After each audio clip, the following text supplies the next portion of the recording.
Hi, everyone. Welcome. Yay.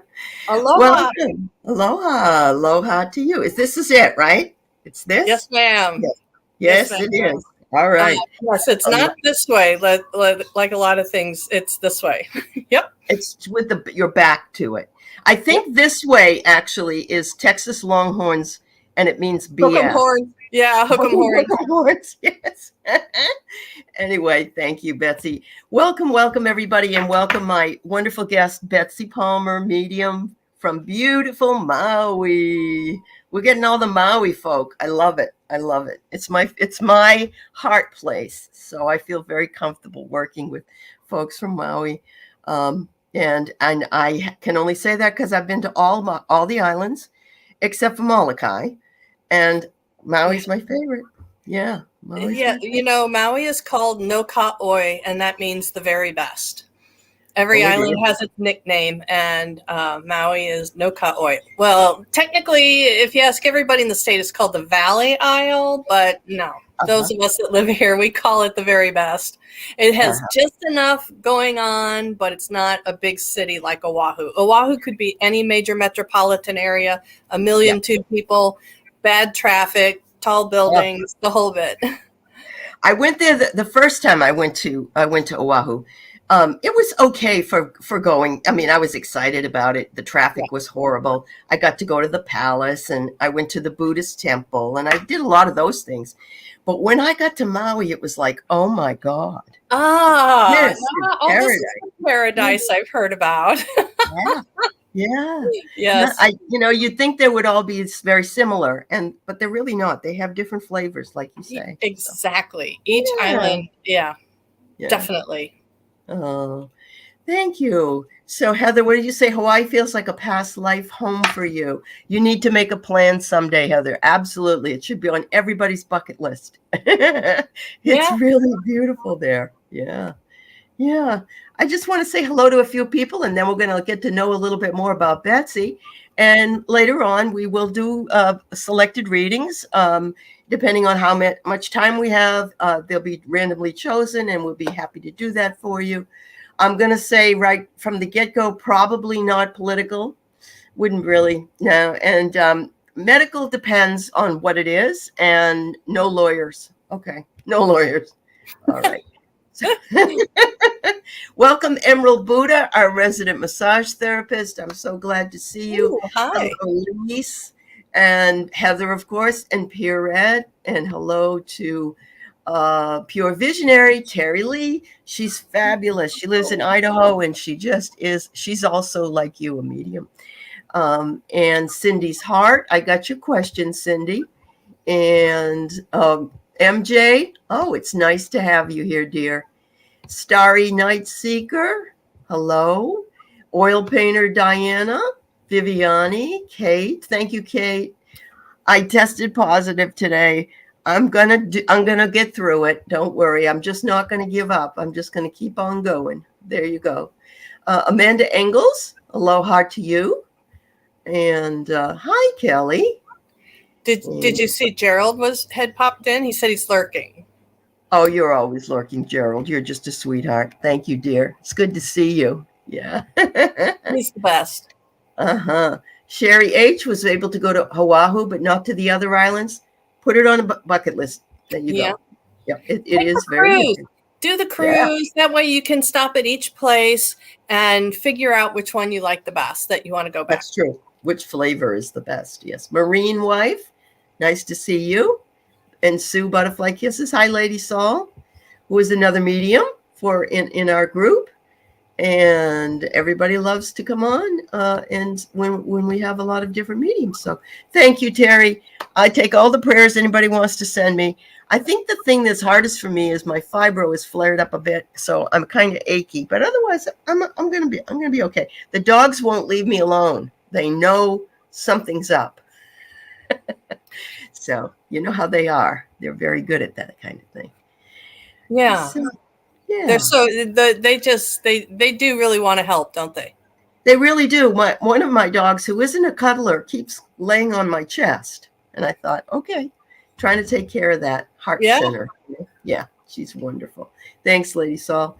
So yes, we've got Betsy with us, and she lives not too far from Jonathan Daly, who was on a couple of weeks ago, and I'm so glad to see. And they both live in the place I love the most on their island, where I always try to get a place to stay in Kihei. Kihei. Kihei. Yeah. It just takes a little getting used to. I's are E's, E's are A's. A's can be two things. It just takes a little getting used to. It just takes a U's are O's. Okay.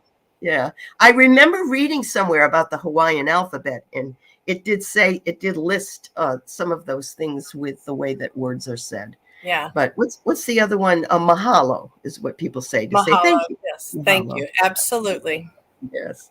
And for the life of me, I cannot remember you're welcome. It's a little bit complicated. It's like 4 words and maybe 6 syllables. And I just, for some reason or other, I haven't been able to get that one nailed down. But I've got you. When I'm over there, I always am saying Meli Kalikimaka to everybody, but I can never remember the other part of it, which is in a Happy New Year. I can't remember that. Well, yeah, now it'll come to me in a moment. Well, it's not Christmas time. Haole makahiki ho. Holy makahiki mo. Haole makahiki ho. Holy makahiki ho. Okay. And of course, we have the Ho'oponopono prayer, which we absolutely adore and is wonderful. Indeed. A lot of people use that. Yes. Indeed. Indeed. Hi, Cat Mama. Nice to see you. All right. Weirdly enough, the first time I heard that prayer was in Sedona doing a meditation, and I didn't know it was the Ho'oponopono thing. And then somebody was like, "What are you talking about?" Oh, well, gee, okay. It's really so beautiful, and it has been very powerful for me. If I add the person's name to the end of each sentence, I am sorry, Mary, please forgive me, Mary, whatever it is, I find it works even better for me. If there's someone I can direct it to, but it still works if you don't. So, and right. I love the fact that you just release it, let it go. So beautiful. It really is. Well, let's talk a little bit about how you became a medium and when you got interested in any kind of metaphysics. When did all this start? When you were younger? When you got older? What? Born this way. Yeah. Born this way. Awesome. But terrified as a child. Didn't understand it at all. Was terrified. I was actually afraid of the dark until I was 35. And it's not that I stopped being afraid of the dark at 35. It was just that I created a power animal to protect me. Okay. But then eventually I got over it. Eventually. So I always knew there were non-physical beings around me. When I was a child, as I said, I was terrified. I could count the steps from the door to the bed at night. If I had to get up and go to the bathroom, it was like a long jumper. Could have gone for the Olympics. The power of the protector blanket, as long as you were completely under the blanket, head to toe, nothing could get you, never the hand over the edge, the whole bit. And then, and curiously enough, my birth initials are ESP, Elizabeth Susan Palmer. Oh, wow.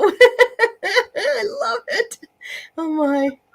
My mom was always kind of into it, so she started to notice things were happening, and so she supported both my sister and I with the woo, with the unknown intuition stuff. She supported us to a degree. And I guess the first time I actually had a communication with a non-physical being that I know for sure was when she got me a Ouija board for my birthday when I was 8. I got one at 10. They must have really not known what they were doing. Right? Okay.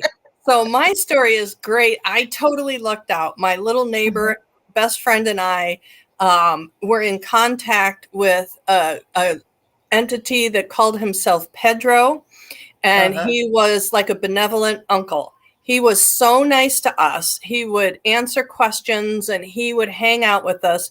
We would go in my closet. I had this closet that had layers going back. We would get all the way up in the end of it and light some horrible incense and do our Ouija board until Pedro finally one day said that the incense was so bad, if we didn't stop burning it, he wasn't coming back. So That's We were funny. freed from the closet.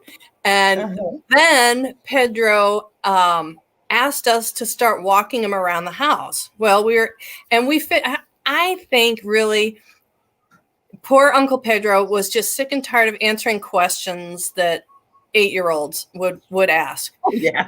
So we started touring around the house. And Okay. honestly, the planchette would direct us where it wanted to go. Uh-huh. So once we explored the whole house, we tried to go outside with the planchette. But it would seem to lose its connection very quickly after we stepped outside the door. Oh, The planchette tried to fly out the window, out of my second-story bedroom. I mean, the whole bit. I think he really was just trying to get the hell out of the board. Eventually, Uncle Pedro stopped communicating completely, and I never got anything else out of the board ever again. So I got lucky. wow. I got very lucky on that one. You were. Yeah, I never thought of it as anything more than a game when I right. got it. And we kept asking what our husband's name was going to be when we were married. So I think that's what we kept asking. And we kept getting all these crazy names and stuff. But, it didn't, for me, it didn't last very long. It was just a lark, that kind. And so I'm glad yours sounds kind of scary. Never was scared. I was so Oh, comfortable with the Ouija board. okay. It never did scare me at all. Okay. So from there, That's good. fast forward to the latter 70s. My mom decided to find herself, and she went to Denver and started meeting all kinds of new age and metaphysical people. She had a children's book, and she started doing book tours with like Jack Canfield and Shakti Gawain. And these are people from way back in the day. But Yeah. my Adele Davis, my mom had met Adele Davis. And I remember taking a class with Adele Davis when I was a kid. Yoga and eating and playing and things. So she started really getting into it. And so, of course, that sparked my interest, even though my sister and I didn't live with her at that time anymore. We lived with our dad in St. Louis. But every time we would come to Denver, she would treat us to all kinds of special little events, anything she could, which was great. So I started reading books and taking classes when I was in my late teens. Psychic development, whatever I could get my hands on, meditation, all of that stuff, reading every book on the planet. To this day, I read it probably in 1985. Opening to Channel is still kind of my go-to book. Roman, right? Old but a goodie. Yeah. I mean, I don't know that anybody's improved on that one. And I just kept going and going. In my later 20s and early 30s, a little preoccupied with trying to make the three-dimensional world work. Yeah. And then in the 90s, took off again with everything. And I actually lucked out with a mentor who was the original printer of A Course in Miracles. I had him as my mentor for about a year and a half.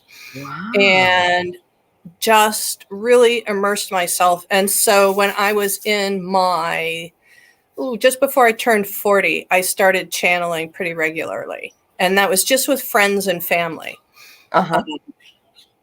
And I would just get all kinds of information downloaded. I started downloading info about chakra systems and how to work with colors, developing more about my empathic skills, and just kept going, taking whatever classes I could, trying to learn and absorb whatever I could. On my 55th birthday, which was not a great one, I was a couple of days after sitting around kind of grumpy in a chair, kind of stewing, and the voices said, "Okay, are you ready? Here we go. This is it." And I said, "Well, what do you mean? How are we going to look where we are? How am I going to accomplish that? What am I supposed to do here?" They said, "No, don't worry about it. We got it. Just get ready." Oh, wow. And by this time I had been doing automatic writing for a long time, and yeah. So about 3 months later, I actually was channeling for a small group of people. A friend insisted I do an art fair with her in Chicago, and it was a complete bust. But Esther Hicks did a one-day workshop in Chicago. Mm-hmm. One day, not one of her long things, and it was only a half a day, so I was able to go to it, and I met people there, and they lived not too far from where I was living, and boom, that was it.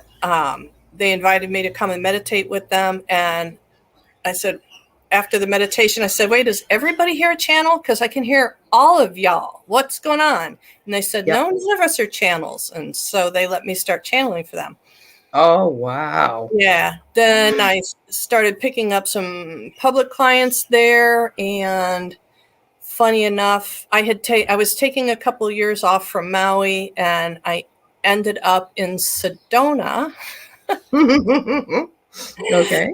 Which was, Sedona has never been my town. It's just not my vibe. It's not my thing. But I tried to do walk-in readings there on the strip in Sedona. I lasted about 3 months, and I came back to Maui.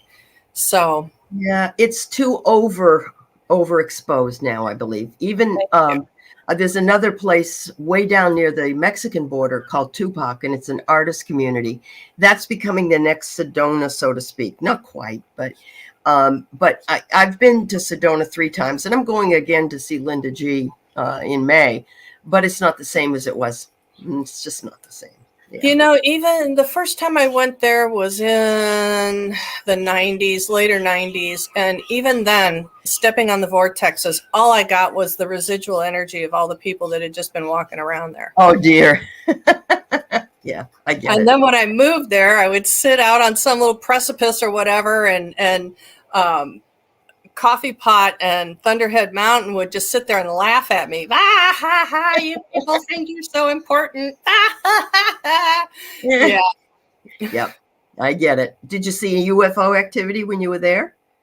No, I really didn't. I'd seen some things here on Maui, but I didn't see anything over there. Everywhere I went in Sedona, all people wanted to do was talk about Maui, to the point where I was working. I actually lived and worked in Jerome for most of the time I was in the area. And it's a cool place. Yeah, in Jerome. It is. I'm not a big enough alcoholic to stay in Jerome. I was there for a year, and they pretty much kicked me out because I didn't even try and keep up with those townies. Yeah, you got, boy, to blend in there, you got to be able to do it. And just not. Yeah. So, yeah, I came back to Maui, and so I do a mix here. I still do work in the 3-dimensional world, but I also do stuff at my home. I do readings over Zoom. Just before COVID, I had a workshop all worked out and started doing workshops, and haven't gotten that one back up and running yet. But here we are today. Here you are today. I think I know next time I come to Maui that I will be looking you up, and I would be loving to be in a face-to-face with you and Jonathan and whoever else was there, because I think that it's really nice. The Zooms are nice. They work for us, but the energy is so much, I don't know, it's more powerful or something when you're face-to-face. Magnified, yeah. 1 + 1 = 4. Absolutely. Absolutely. Yeah.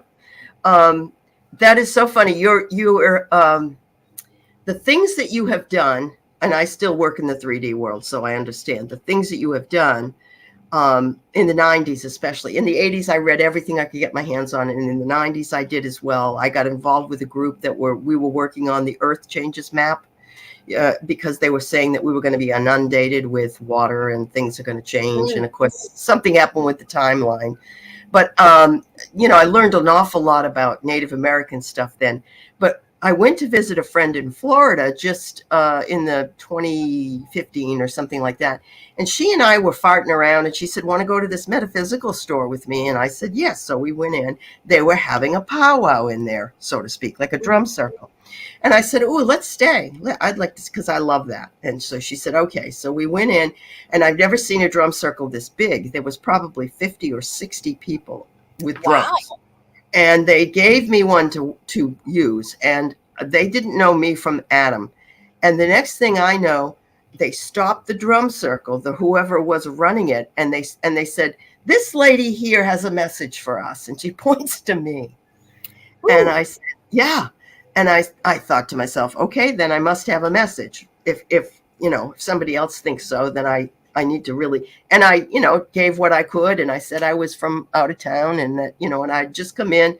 And, when you talk about how you were there with Esther, and I've seen her and been in that group as well, and that you met all those wonderful people, and they brought you into their group, and that, all those things, they happen in such beautiful spontaneity and synchronicity. And that is just awesome. It's just beautiful. Yeah. I love the synchronicities of life. I love when those things just perfectly arrive, and it feels so good. It really expands the heart and brings in hope, and it does. Yeah. And you do find your people, whether you think you ever will or not, and you find them more when you're not looking for them, like you. I mean, of course, people that went to see Esther probably had some kind of an interest in all those other things as well.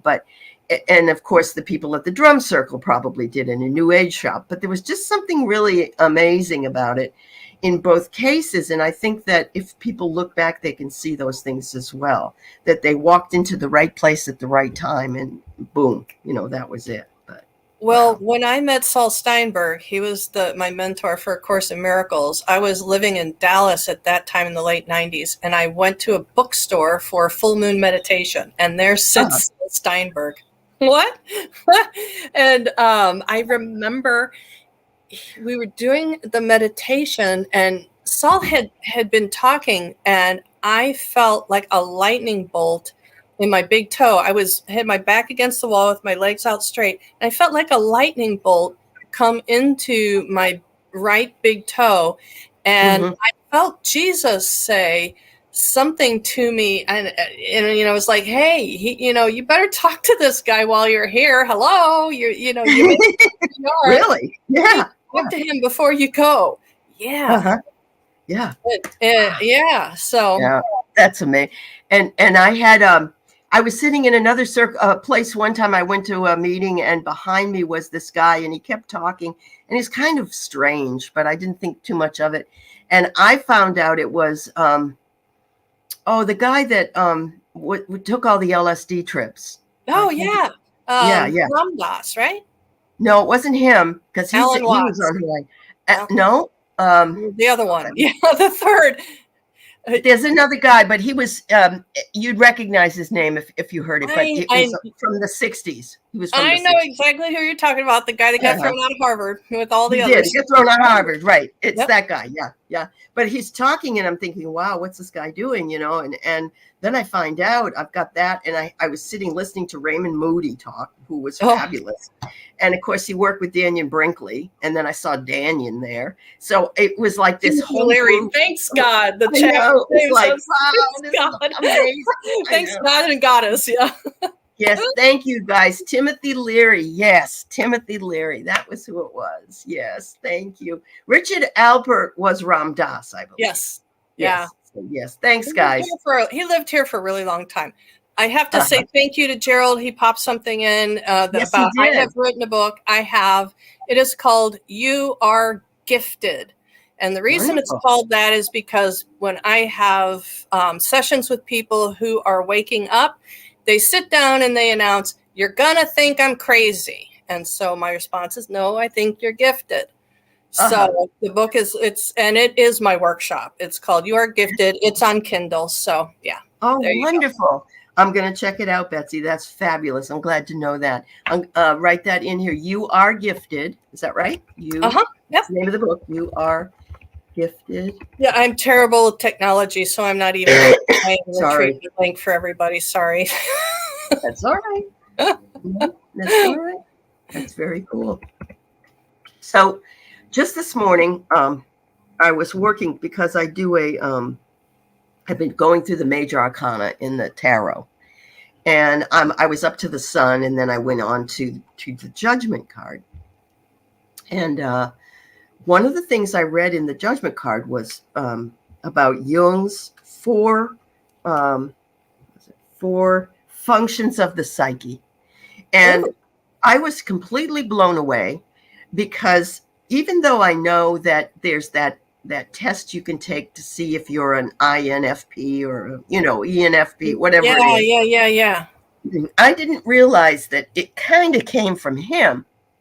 And he said there are two rational ways for the psyche. We have thinking and feeling, and there are two non-rational, which is sensing and intuition. And so he said in there, she said, this person that was looking at it said that usually you have a dominant one. So if you're an academic, which I am, but I'm pushing away from more so because I want to get back into the other side of it. If I'm thinking too much, then I don't have feeling. And so that atrophies. The same thing can happen in the others, where if you're sensing in the five senses too much, you're not really accessing your intuition. And what I love the best about it is if you can get that to start working again, which is what these channels teach and what your book talks about, then we can utilize that and flip the dynamic and move into a higher vibration.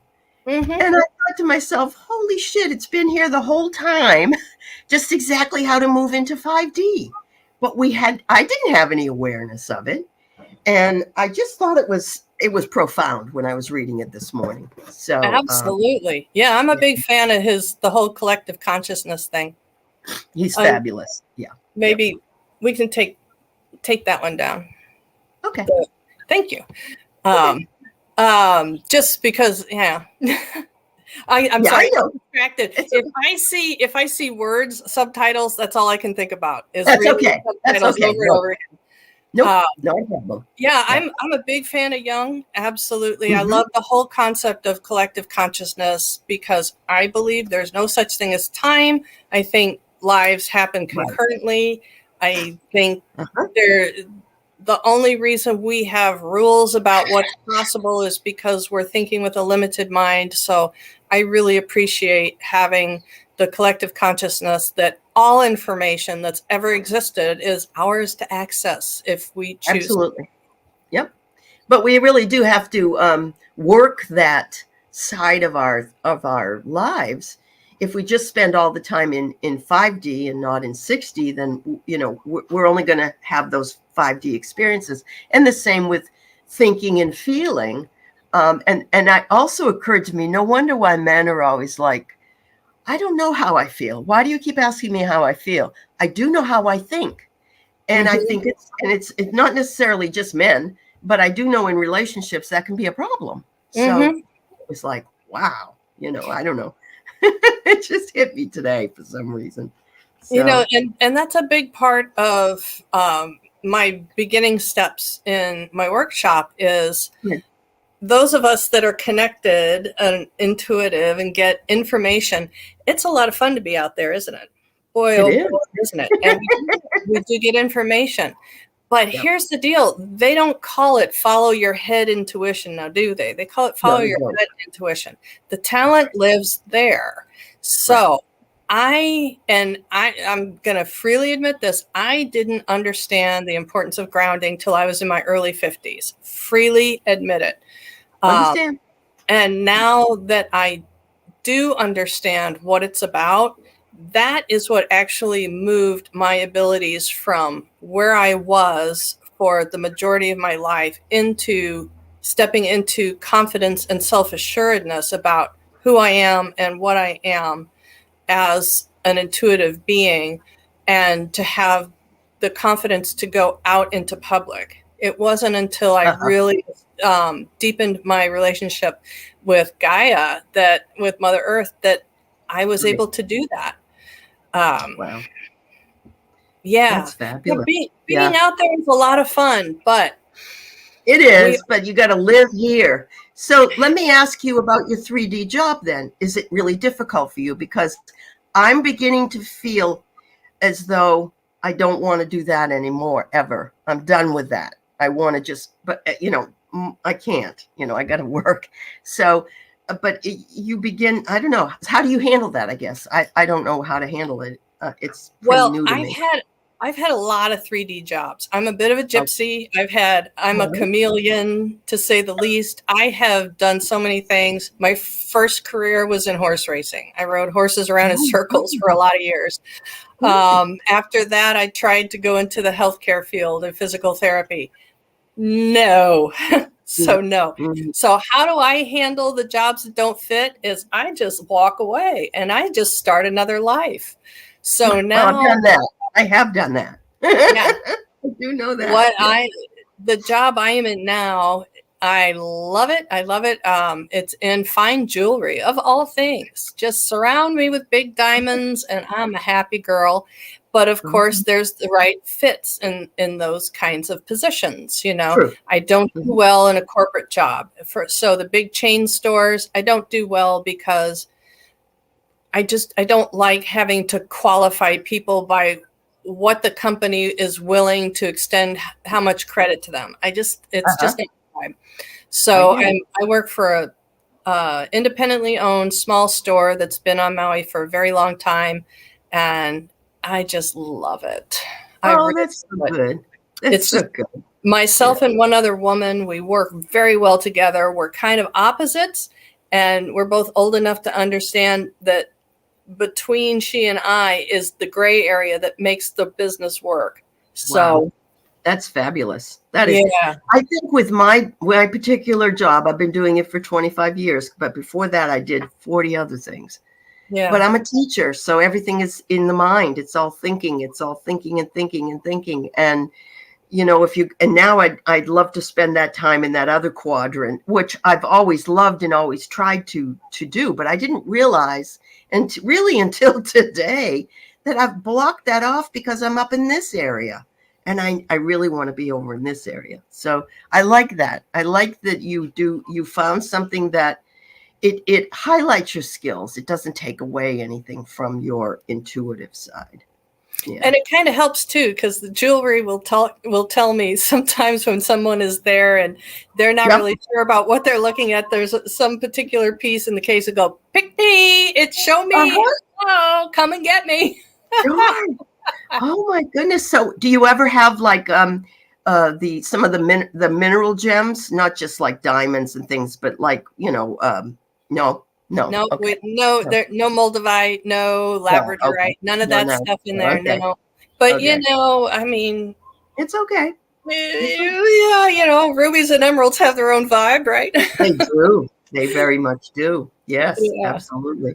I remember going to the coffee, one of the coffee places on one of the islands, and they had pearls, and they were they wanted to open up one of the clams or whatever it was and give you the pearl and make jewelry, and it was just really forcing you to buy the stuff. And I understand that that's not a way to have to be in a job.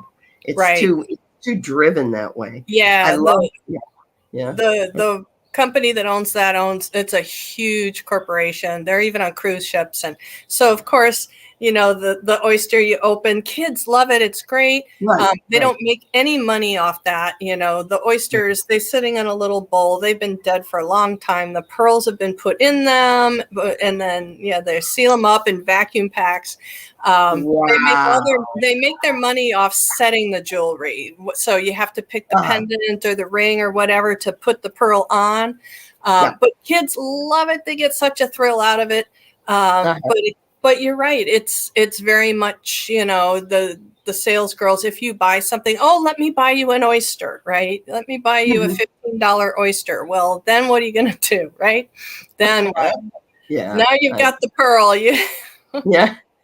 Just a pearl of wisdom. Just leave it at that. Not my thing.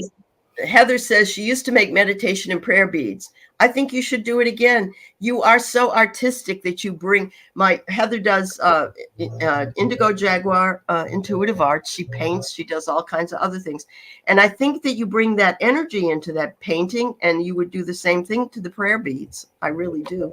So yeah, I encourage you to do that. And Lise, you said you wondered about being too old for looking into this and staying with it. Never too old. As long as you're still alive, you have the opportunity to learn. Yeah. Never too old, but and never too young, and there's no right or no wrong, because Correct.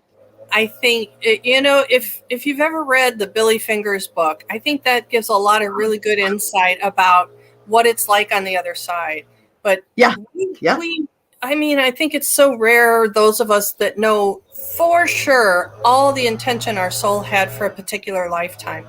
So people that feel like they aren't getting it, or there's so-and-so they know isn't in the right path, that's just all so wrong. We can't know. We really just can't know what souls intended. That's right. That's right. And we go through different cycles too. Maybe we weren't ready for it in our 60s, until our 60s, I mean. And look at Grandma Moses. When did she start painting? In her 80s or 90s or something? So I really do believe that you're never too old, and you never, it's never too late, and you're never too young. I agree with all of that. Hold on. I have to say a shout out. Hi, Don Henry. Oh, okay. I was just going to say hello to you. England, because Manchester, England happens to be the birthplace of the very best rock music on the planet. All my favorite bands are from Manchester. Really? Oh yeah. Oh gosh, yeah. Like who? There's this whole ska thing that happened in the 90s over there with of course my brain is blanking, but I can if there's a band from England that has great music that I love, dollars to donuts, they're from Manchester. Well, I happen to love Queen, but I don't think they're from Manchester. That's the only reason I say. But yeah, awesome. Yes, hello, Dawn, and welcome to and coming over from Facebook. Thank you for coming over. Led Zeppelin, Heather says she loves Led Zeppelin. I think they're from here, though, aren't they? No, they're from England. Yeah. Oh, they are. Okay. Yeah. Okay. All right. I don't think Manchester, though. Not Manchester. I don't know. I'm not 100% sure. I am far from an expert. That's I understand. I understand. You just know that you like Manchester, England, and your bands. Yeah. That's awesome. That's awesome. I think New Order is from Manchester. Madness. There's just so many now. Oh. My best friend is Tommy Gallagher. Noel. Oh my God, the guys from Oasis. So I like stuff a little bit older than that, but I'll accept. Okay. That's right. That's awesome. Cool. Oh, Don, let me know when you're in Hawaii. You've got your personal tour guide. Just bring your music. Bring your MP3. That's awesome. And we connect. We connect this way with folks on here so much. It's lovely. I feel like we're United Nations sometimes. Oh, and we've got Sindel from South Africa. Yay. Thank you. Welcome. Cool. Yeah. Welcome. And hello, Valerie and Andrea and whoever else has come in. Amanda. Wow. Newbie. Well, welcome, dear. We're glad you're here. We're having a great conversation. I'm a newbie too. This is my first time here too. That's awesome. Oh, that's great. So I think it's time to answer a few questions, if that's okay with you, Betsy. Absolutely. I'm really enjoying this conversation. I think that, many times when I'm having such a conversation with folks, it's hard to then flip gears and go into questions. But would you prefer that I leave the questions up, or just put them up? You can read them, and then I'll get rid of them. Let's put them up, and they can stay while we're talking about it. I think that's good. Right. That's since I get so focused on the words, that's really helpful for me. Yeah, that's okay. No, that's perfectly fine. So we have Cindy's heart, and she would like a message from Spirit. Actually, anything that. I remember seeing that. Okay. All right. So I always warn people when you ask through me for a message from your spirit guide.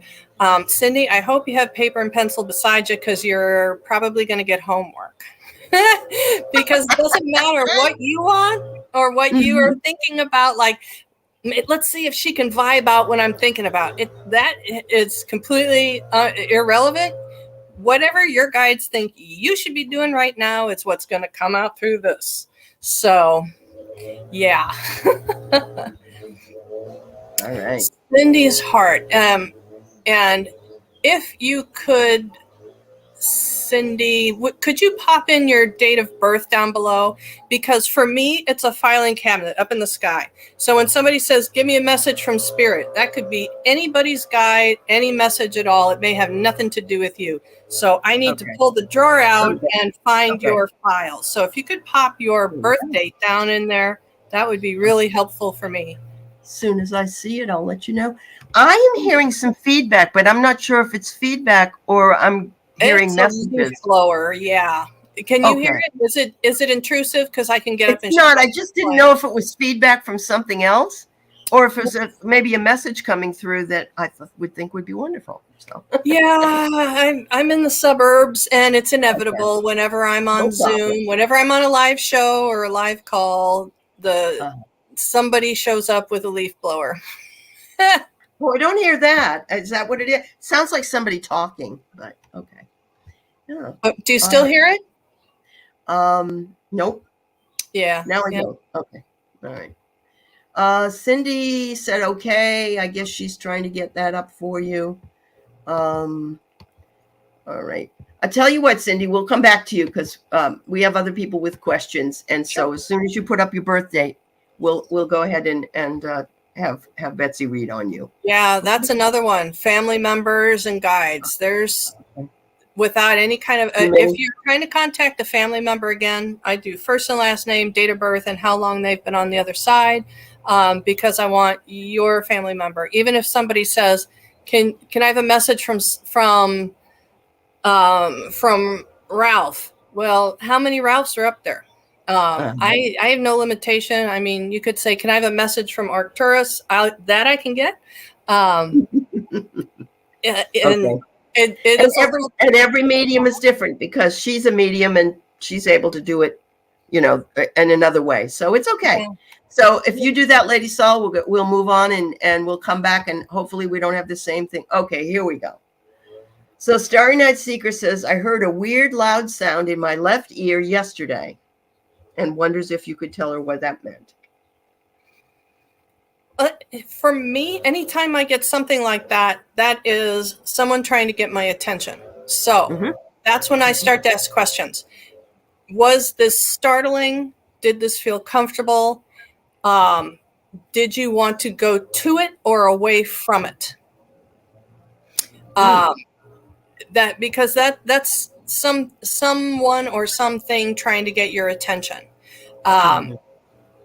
Do you do any kind of automatic writing? Are you already doing some kind of channeling work or some kind of psychic work? If you want to run to it, that's the one thing. If you want to run from it, that's a deeper conversation about your comfort level as an intuitive person. Do you think it makes a difference that it was in the left ear and not the right ear? Because isn't the left ear is the spiritual side more so, isn't it, than the physical? Or yeah, I see left as emotional, female, and receiving, and the right side is action, masculine, and sending. Right. So receiving, receiving. Yeah, receiving, definitely. Yeah. Starry Night Seeker, it was really nice to hear and was curious what the message was. There's thank you. In there. They're saying this is your message to hear from us because we're trying to get your attention. This is your message to hear from us. The fact that you're willing to bring it to this venue today, it solidifies that your desire to work with your team on these kinds of things. So this is definitely a calling for you to start to deepen on this a little bit. I still don't know how much you are doing with this. but they're not going to tell me this message that they are there, because they're showing me they're whispering it in your ear. It may sound very loud, but it's just for you, and they want you to connect with them. So get out your pen and paper, and sit down and ask that sound to come back to you, and write down on the paper, is there any information that is important for me to know right now, and wait for an answer. And it doesn't matter if it doesn't make sense at all. I tell people, if you hear sweet potatoes, brake pads, cat litter, doesn't matter, write it down, because this is you demonstrating your willingness to work with your team and your commitment to follow through. And it will all make sense in the long run. Absolutely. All right. Well, I like that. That's awesome. All right. So thank you for that question. All right. So Cindy's heart, I'm going to bring us back to Cindy. Her birth date has been put on here and is September 4th, 1962. Do we have that in the chat somewhere? Let me see if I can find it. Just so I can find it. Oh, I don't know if I can find it. Oh, there we are. September 4th, 1962. Correct.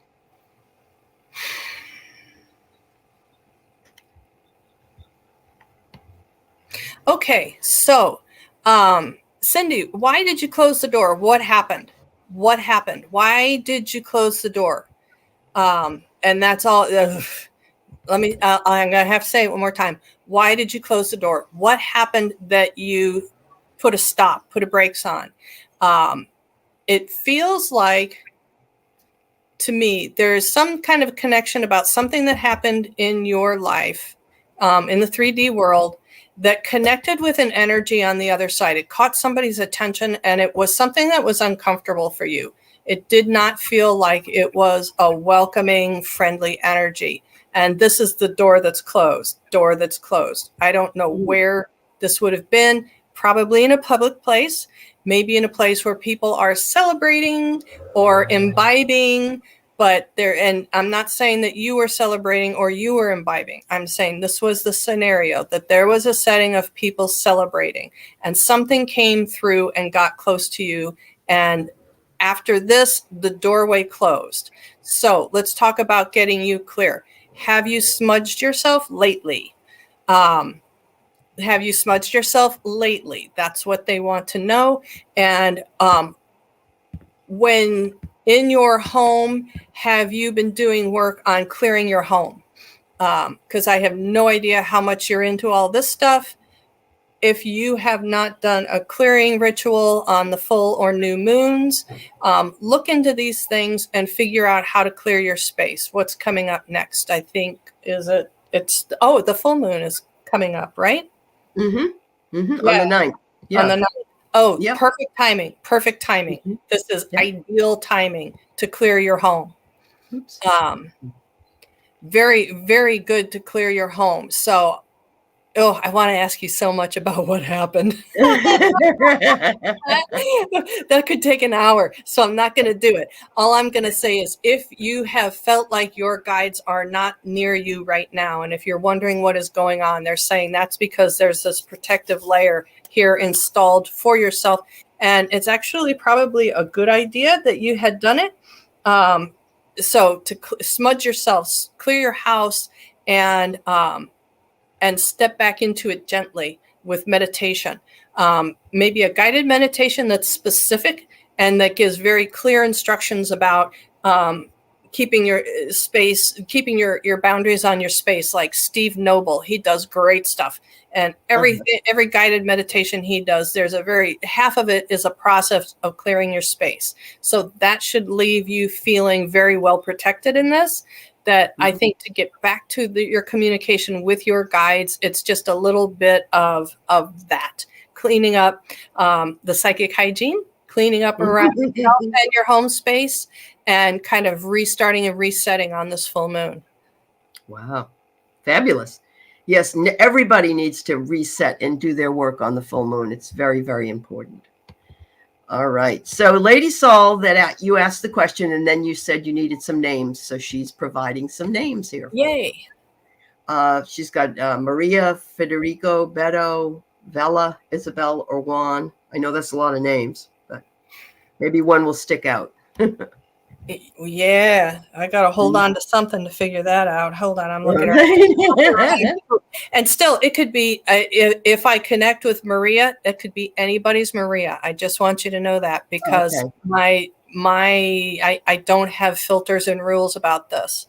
Okay. But also I don't lock into someone. I don't invade someone's energy. It's the strength of their emotion and their desire and their intention is what enables the connection for me. It's not me. I'm just a conduit. So I don't try to lock into someone's energy. So let me see if I can find a tool or something to grab a hold of here and see what I can get.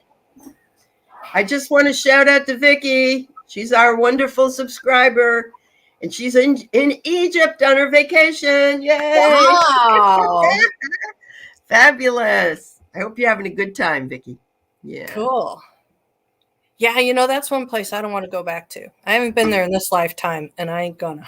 Some people don't feel that comfortable about it. Yeah, I hear you. I hear you. Yeah. Yeah. Okay.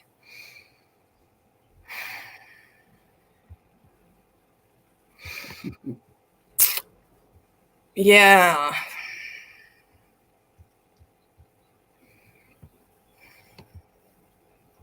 This one is a stumper for me.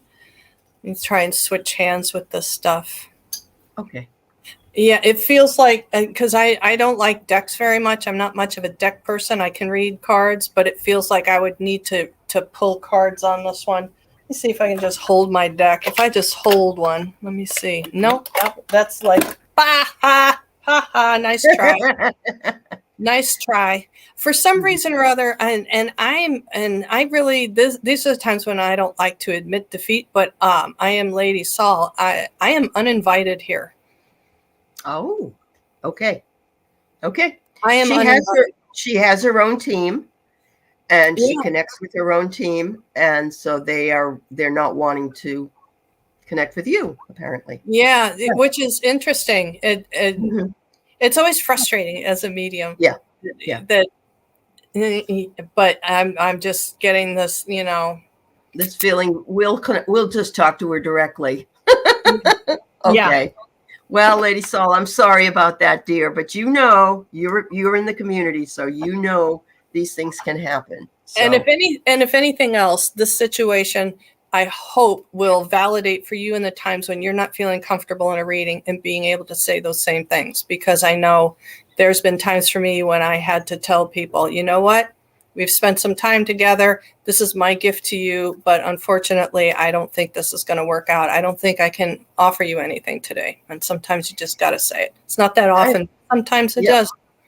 Well, I know that Susan Lynn and some other folks who have done readings before, people don't always want to come through anyway, if they're real private people or whatever. But, Right. I think she's just got a team over there. And they're connected with her so tightly that's anyway, dear. I'm sure you understand. I kind of have a feeling like they don't want me to muddle up your message. I kind of feel like they don't want their message coming through with my words that it's not going to line up with what it could be because they're mostly a Spanish speaking group as well. There's a lot in there that are maybe. Yeah, I don't know. Whatever it is. Very interesting. I have the feeling like my interpretation is going to muddle up the message for you, or it's going to conflict for you. Yeah. And it not be helpful. No worries. Okay, so we have Amanda Engels, who had a vision as a child on Kauai, saw the zodiac in the sky. It was 2 concentric circles, 12 segments with a sun in the middle, all dot to dot like a giant constellation. That is a beautiful. And then she wrote later, she thought she was lucky to catch it. She just wonders if you have any thoughts about that particular vision that she had. I think it's fabulous. I do too. I think if I was going to say, I think this was an opportunity as a child to wake you up into a realm of understanding that there's a lot more to the world than what we understand in the third dimension. But I was corrected pretty quickly as, no, it didn't wake her up. She was already awake. Already awake. All this did was reinforce for her that her impressions were correct, that there's a lot more going on than what we can see with the naked eye, that Right. there's layers of things going on that our perception is too limited to fully assimilate. Yeah. And the zodiac is a great representation of that, because for all the people that say it debunks it, there's just too much information out there in the world. When you look at events that happened and then you look at what the stars had to say about it, it's just so dead on. Right. No, you're right. There's been nothing more than that in my experience as well. That's where I started. Not that I started that big, but that was like in the 70s. That was about the only thing that was around for us. Right. Wasn't it? Yeah. Absolutely. I think you were very lucky. And I think that you were already awake, like she says. I do. I feel that with my heart. I really, it gives me goosebumps that happened to you, actually. So yeah, Amanda, I'd want to know which beings from other planets that you communicate with. I feel like they had a hand in that too. Okay. Yeah, okay. That would be interesting, because I kind of feel like you probably have some friends out there. Wow, that's awesome. Okay, this is just a comment, but I like it. Is automatic writing like in conversation form? I used to type and have questions answered and quickly hear in the left ear. Yeah. That's my go-to, absolute go-to. And everybody that I ever have a session with that is trying to develop their intuitive skills, that's the number one thing for me, is automatic writing. That's what worked for me, and that's a tried and true. There's a lot of ways to connect, but boy, that sure is a good one. Yep, absolutely. Thank you. Yep. Thanks for posting that. This is our gal from South Africa, and she has her birth date here. She wonders if a job would be good for her. Would it be permanent? And she's got 2/3/98 is her birth date. Okay. Pop up the job question again for me, please. I sure will. Oops, sorry. Nope, that's fine. Where did it go? Okay, here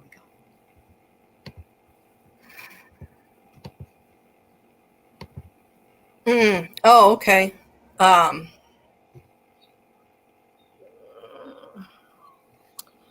I think I know the answer, but I'm going to get confirmation on this. Hang on. Be just a sec. Okay.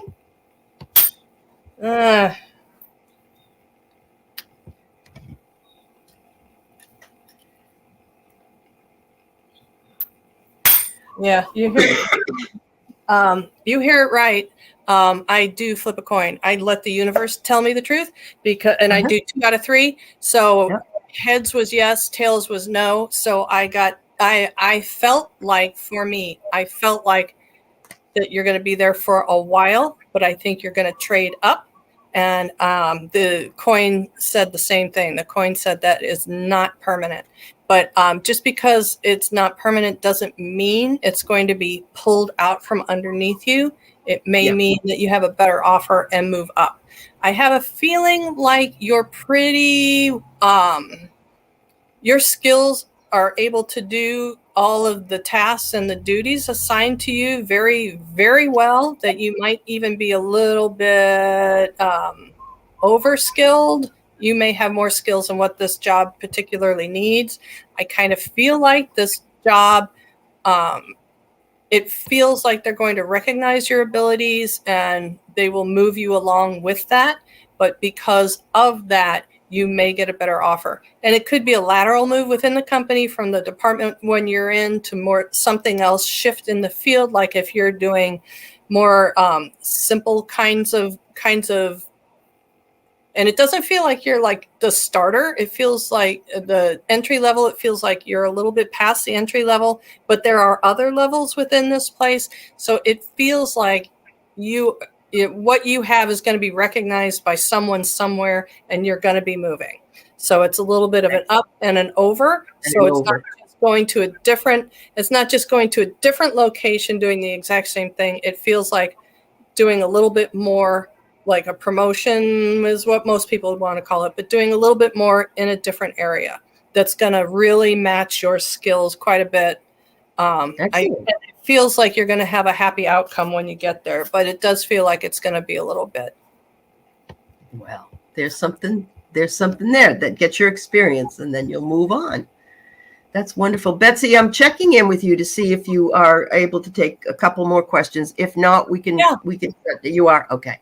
After about an hour, I say, some people don't like to go. Okay. Yeah. So I'm going to let you speak for Heather here. This is our Indigo Jaguar. Wonders if you have a message from her spirit guide, Nefertiti, and her birth date is listed here. Not Nefertiti's. That's pretty good. That's pretty good. Yeah. What? Nefertiti is asking me to pick up a goddess something, but I don't have a goddess beside me, Nefertiti. Hold on. Gonna have to make do with what we have. This is still a goddess, but I've got this little Mother Mary icon here. Just need a little something to get into the goddess realm here.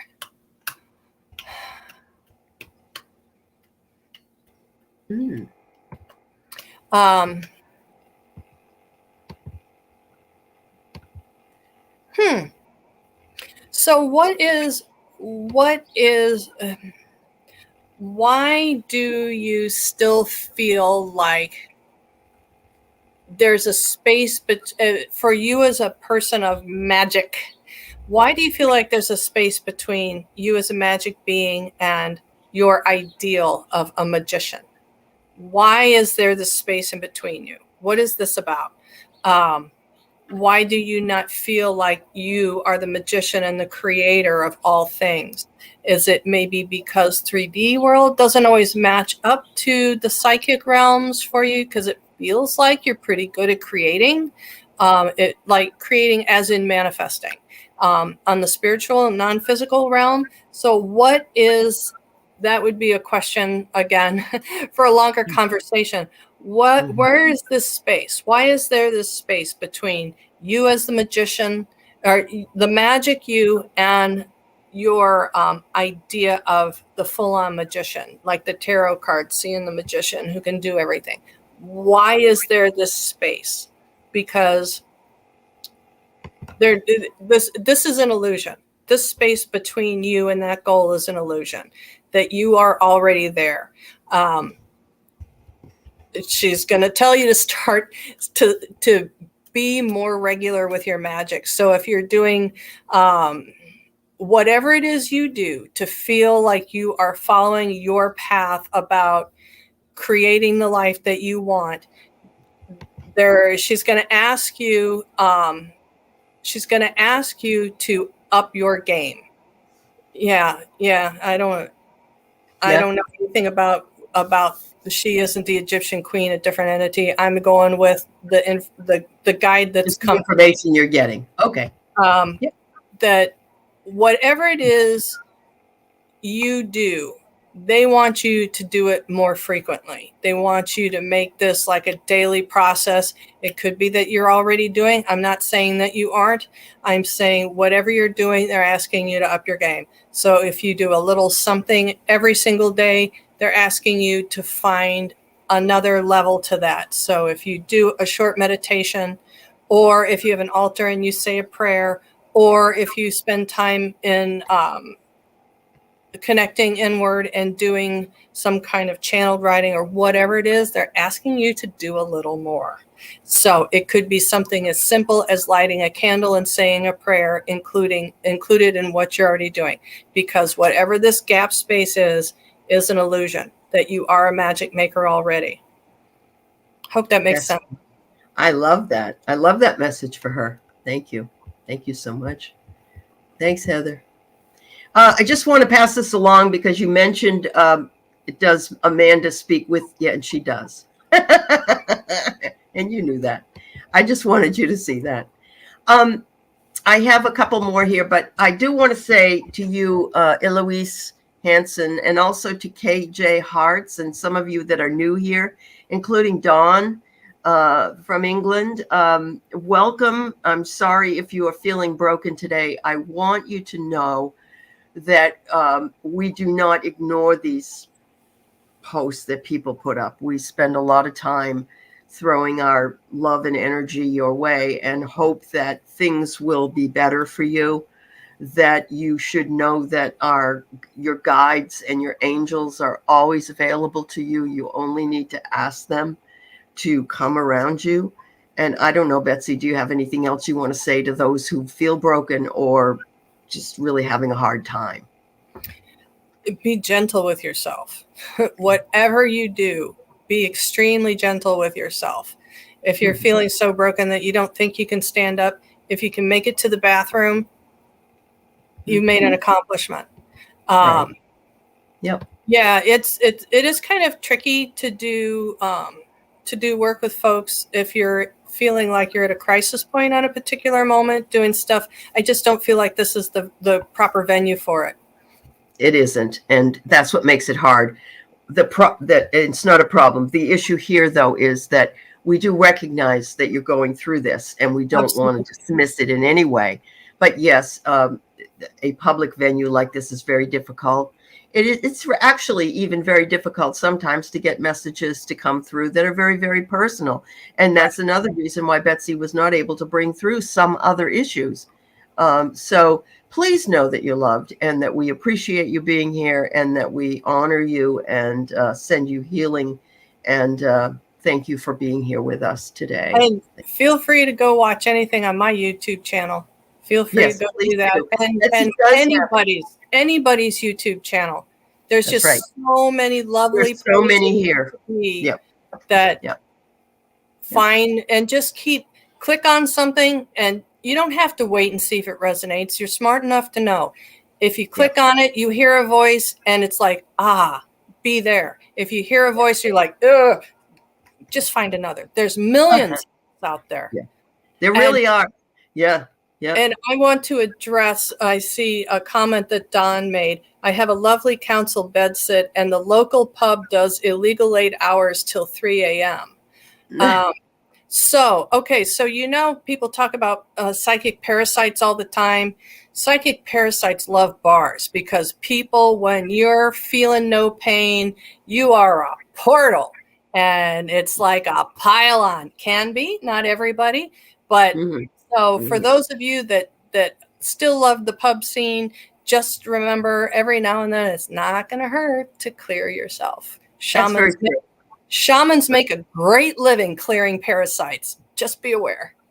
I had the same issue when I had Reiki done, and I had my Reiki master tell me, oh, wait a minute, you've been doing some astral traveling. You got some hangers on from out there you've been floating around. Always clear yourself. And yes, there are lots of hangers on in bars.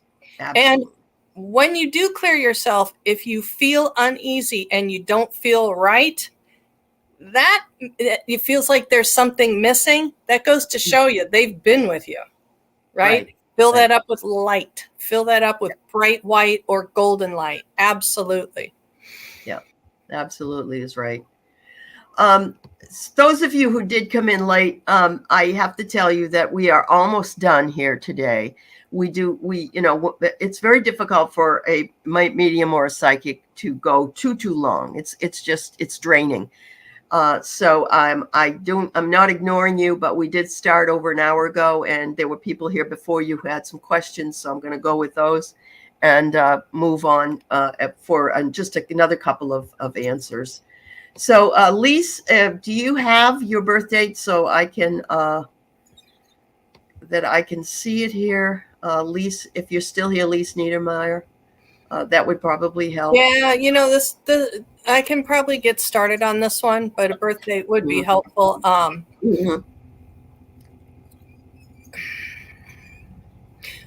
What they're asking me to say is to really question your motivations more deeply.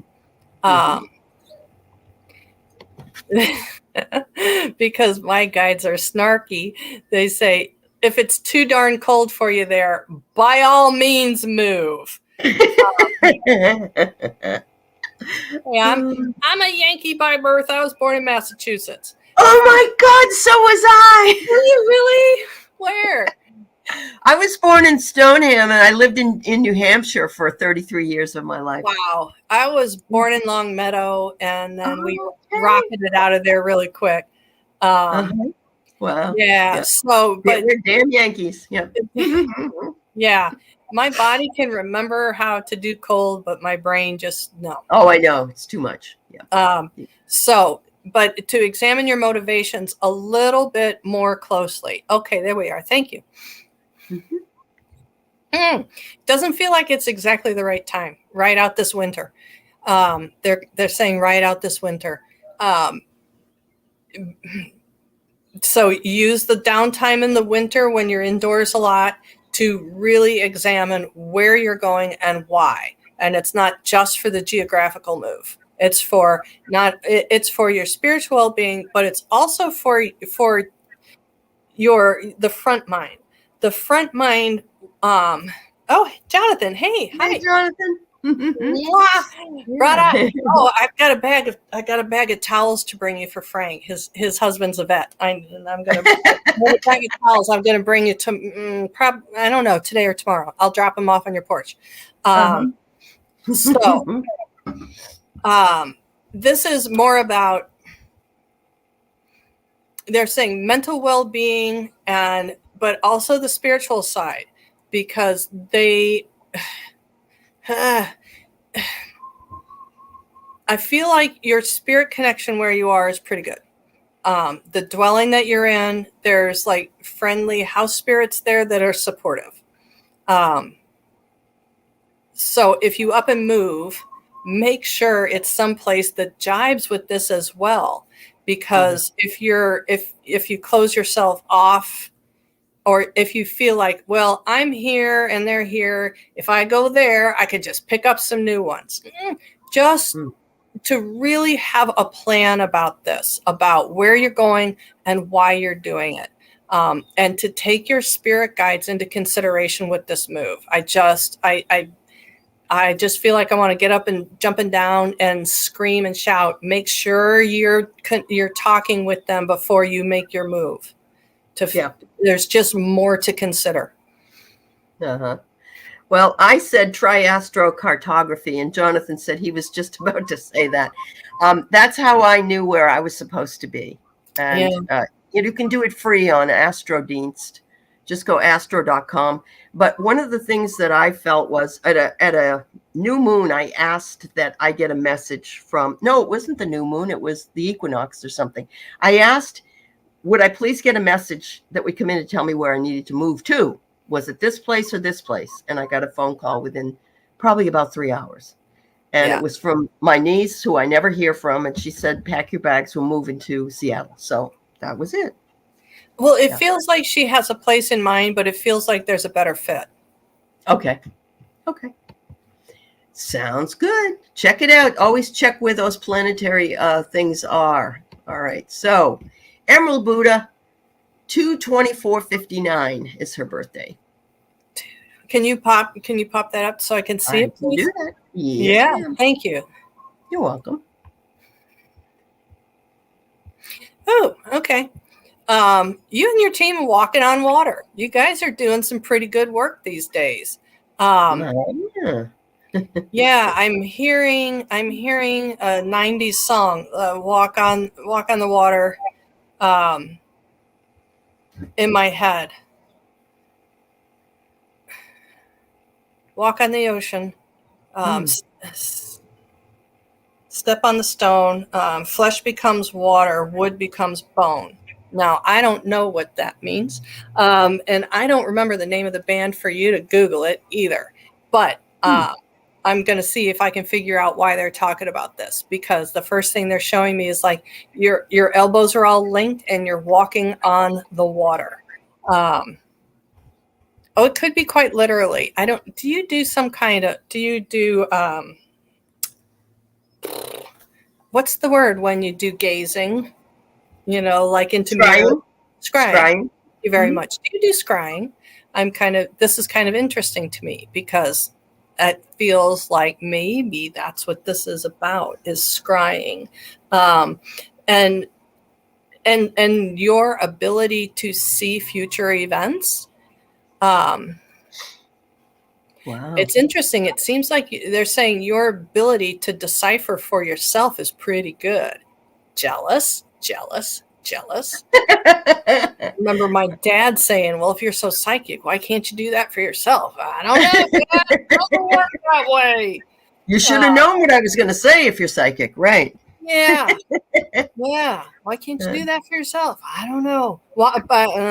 30 seconds. Walk on water by 30 seconds to Mars? No, that's not the one, but it's close. Okay. It's the same kind of era.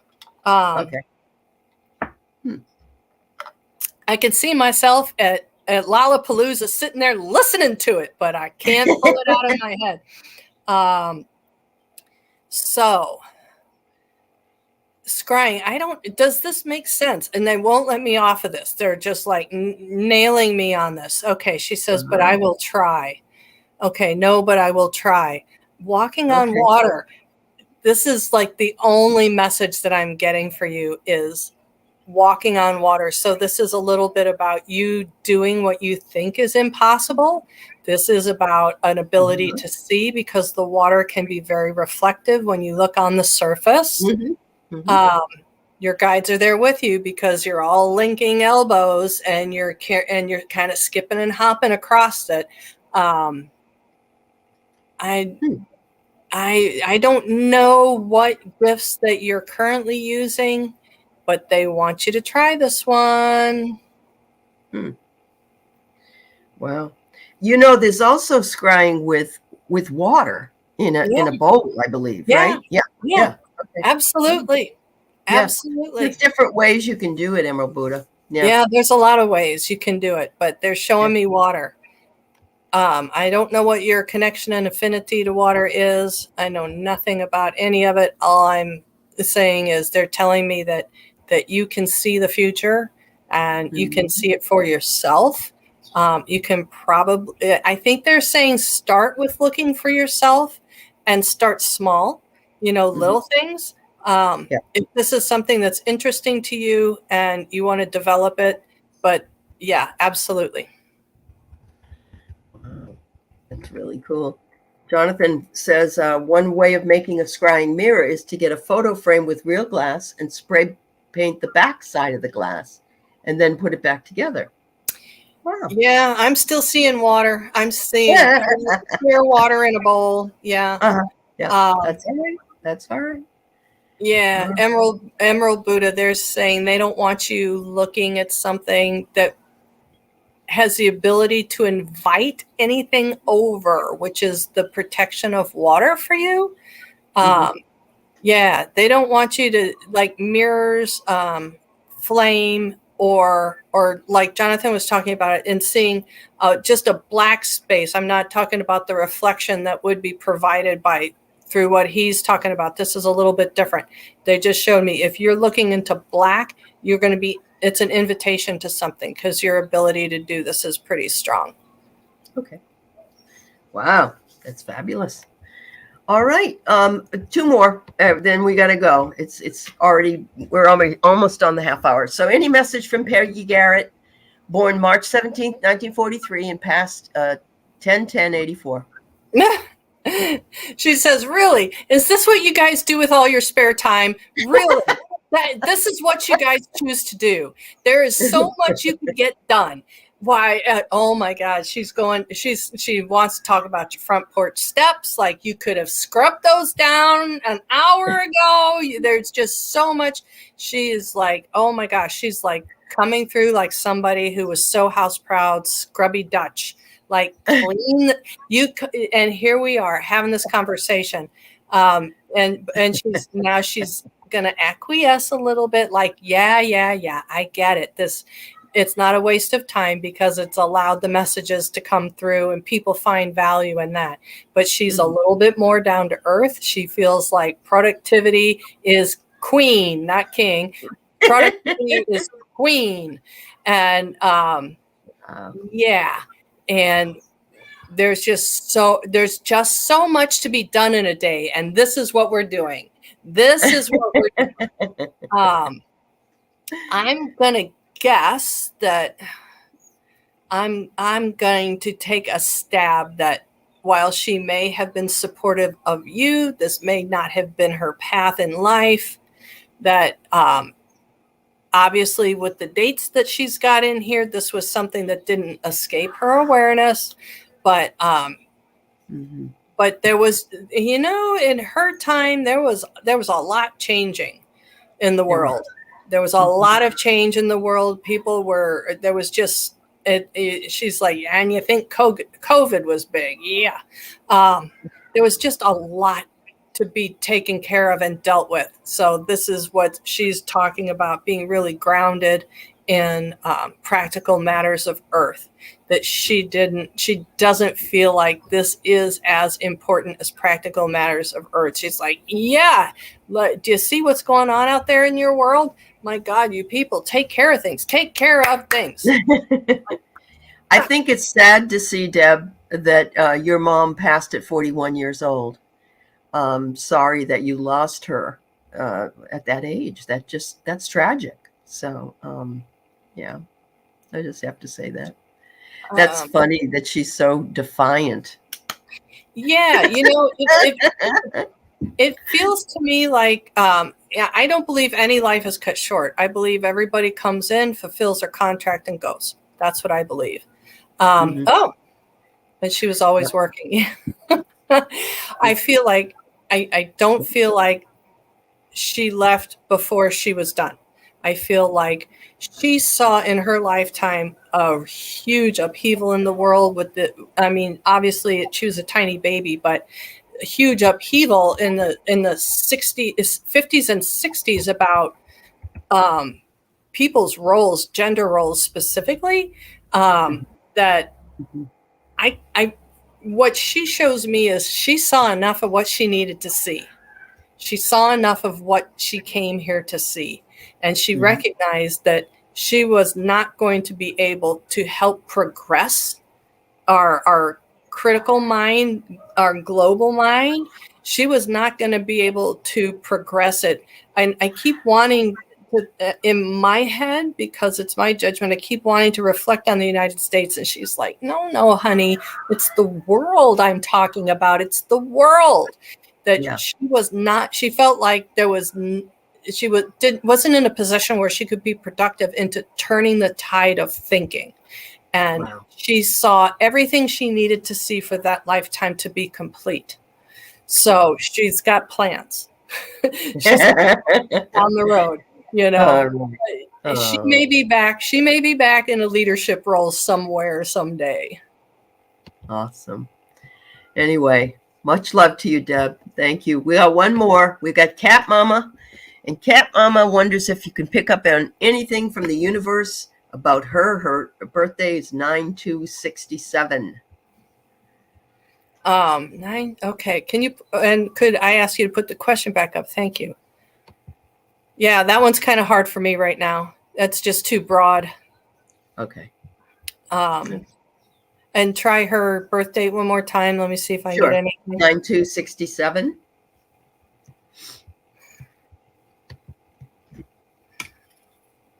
Yeah, it's just too broad for me. A little, just tired enough. Understand. We're at the end, and I appreciate all the readings you have done for those in the chat.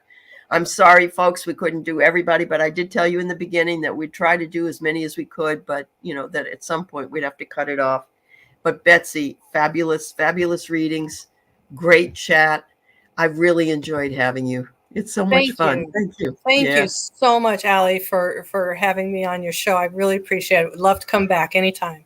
Please know that the invitation is always open. Thank you so much. Thanks, everybody. And thanks to those in the chat.